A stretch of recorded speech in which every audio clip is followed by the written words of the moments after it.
Awitzi Productions presents K December. Story by Awitzi. Ladies and gentlemen, our captain will arrive shortly. Awitzi's voice carried across compound BG, firm in projection, yet edged with a strain he could not entirely conceal. As master of ceremony, he stood before a restless crowd whose patience was thinning by the minute. What had been carefully planned as a meaningful gathering now hovered on the brink of disorder. He has inspired us. Awitzi continued, lifting his chin with quiet determination. We are here to honor him while he is still with us. He paused briefly, scanning the faces before him, some attentive, others distracted, many visibly irritated. In the meantime, he added, attempting to maintain structure. I invite suggestions from the audience regarding future events. Where should they be held? How should they be organized? When should they take place? Who should attend? And importantly, should these gatherings occur every weekend instead of daily, as per Captain Mangaliso's initial wishes? His intention was clear: to involve the audience, to sustain engagement, and to stop the gathering from degenerating into aimless waiting. But the murmurs did not subside. Most people had not come for deliberations or planning. They had come for one purpose: to honor Captain Mangaliso. That had been the understanding, the promise that drew them together. The growing noise in the crowd made that expectation unmistakably clear. Whispers spread rapidly among those seated, questions layered upon complaints, impatience blending with quiet frustration. Why isn't he here yet? The food is ready, the drinks are getting warm. Is he even coming? There should have been a committee for this. We came to honor him, not to sit through speeches. The tension was building, and Awitzi could feel control slipping. Then, suddenly, a hand rose above the crowd. Zuche. You have said enough, Awitzi. He called out sharply, his voice cutting through the noise. You keep telling us he is coming. But you cannot tell us when or if he will arrive at all. You have already explained the expectations, yet here you are planning future events when this one hasn't even begun. That is not leadership, it is taking us for granted. A wave of agreement surged through the audience. Heads nodded. Voices echoed his sentiment. To assist you.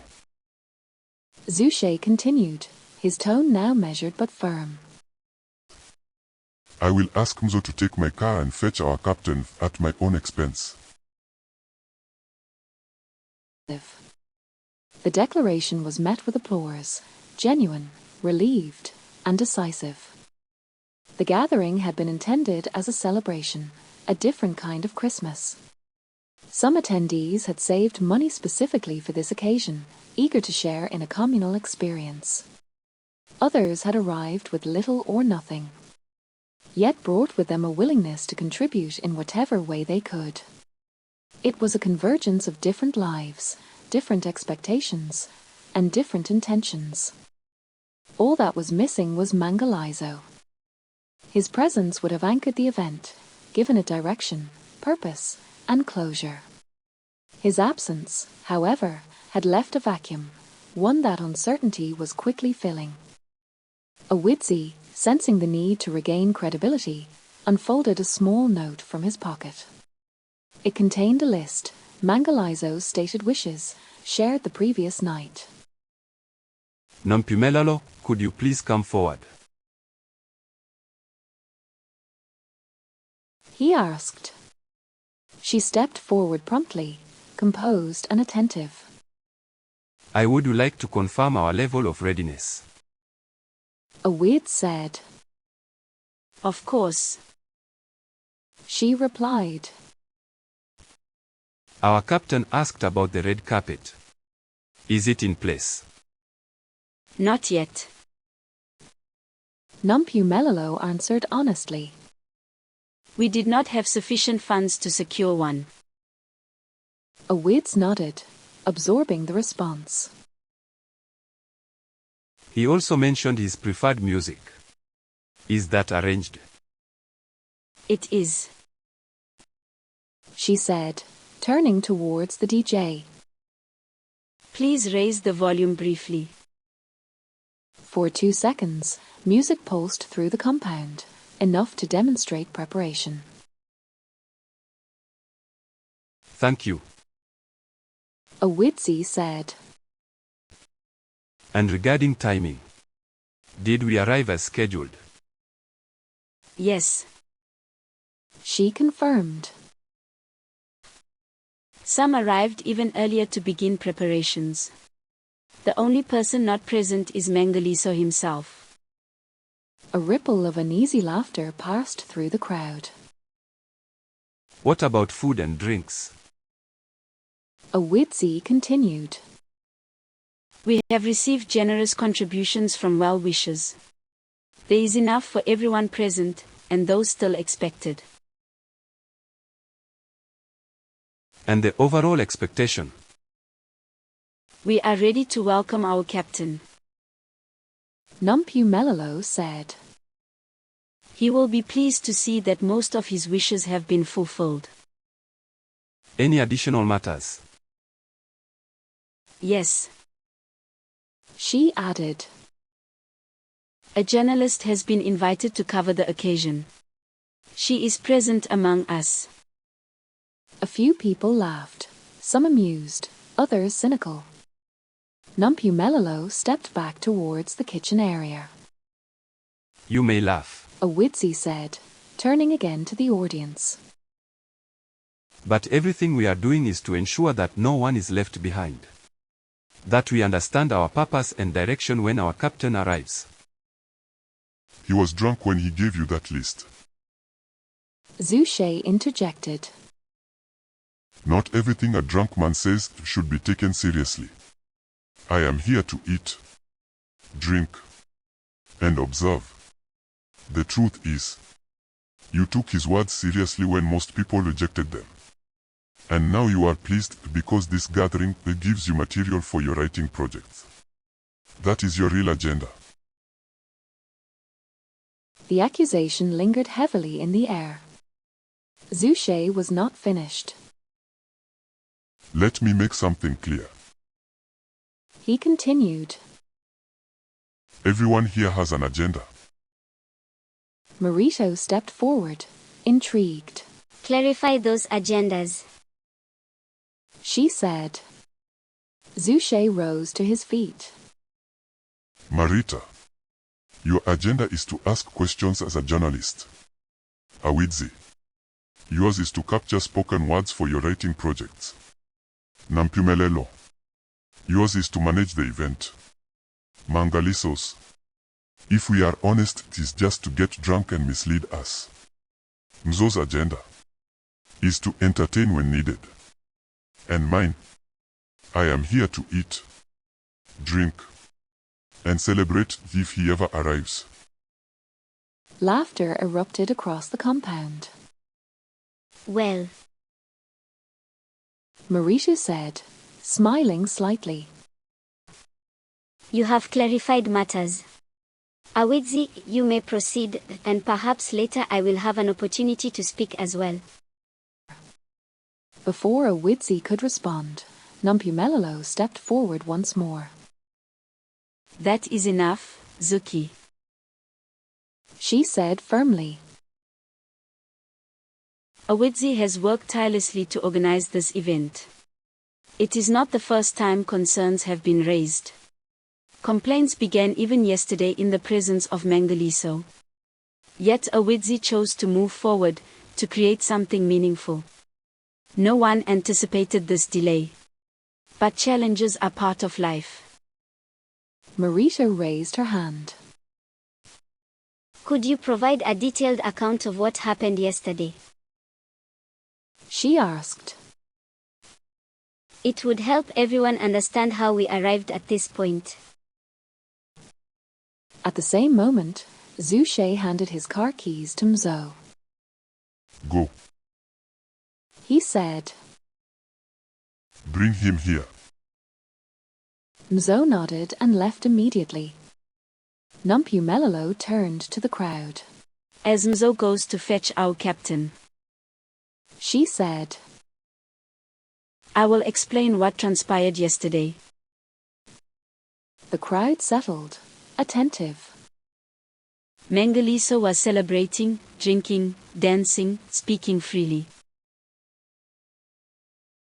She began. He announced that we should gather here today at 1 p.m. and continue meeting daily until January. Each person has to bring their own food and drinks. She paused. Mzo dismissed it as drunken talk. Awidzi questioned him. But Mangaliso insisted it was his wish to create a special Christmas. And Awidzi? Someone asked. He supported the idea. Numpu Melilo replied. He believed it could become something meaningful, even if it required adjustments. Time passed slowly after her explanation. Hunger grew. Frustration deepened. Still, people waited. Then, at last, the sound of a car returning. The crowd rose to its feet. Ladies and gentlemen, Awidzi announced, relief flooding his voice. the moment we have been waiting for has arrived. Our captain is here. But as the vehicle came to a stop, reality settled in. The passenger seat was empty. Silence replaced celebration.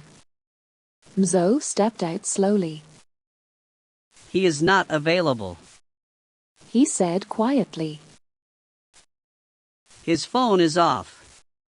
People are searching for him. I left messages everywhere. Once he is found, they should tell him that this event is waiting for him. Moments later, a message reached Awidzi. He read it once. Then again. His hands began to tremble. We have tragic news. He said, his voice faltering.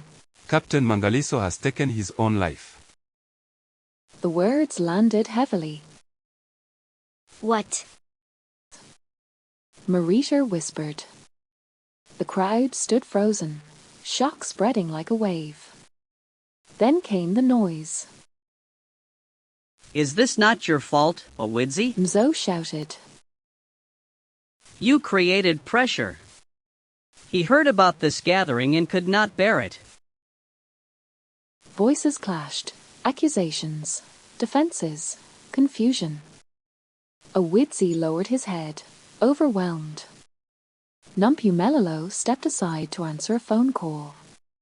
When she returned, her expression had changed, grave, resolute. Please listen. She said. There are reasons behind his decision. The crowd fell silent once more. He was burdened. She continued. A debt of 25,000 rands. School fees due in January. Threats from the bank to repossess his home. Unpaid lobola obligations. A heavy stillness settled over the compound. What we witnessed yesterday. She added softly. Was not celebration, it was farewell. No one spoke. Then, unexpectedly, Zushe stepped forward again. We are all shocked. He said, his tone subdued but steady. But we must remain strong. If we collapse, we move backwards. We waited for nothing, but life must continue. He paused. Let us eat. Let us drink. Arrangements will be communicated. Slowly, almost mechanically, the crowd complied. Plates were filled. Bottles were opened. Laughter, uncertain at first, began to return. But it was different now. Awidzi and Numpumelelo stood apart, watching quietly. They were defeated. The event they had tried to build had taken a turn no one could have predicted. And beneath the noise, beneath the resumed celebration, one truth lingered, unavoidable, undeniable. People carry battles we do not see. And sometimes the signs are right in front of us, waiting to be understood, yet too often overlooked.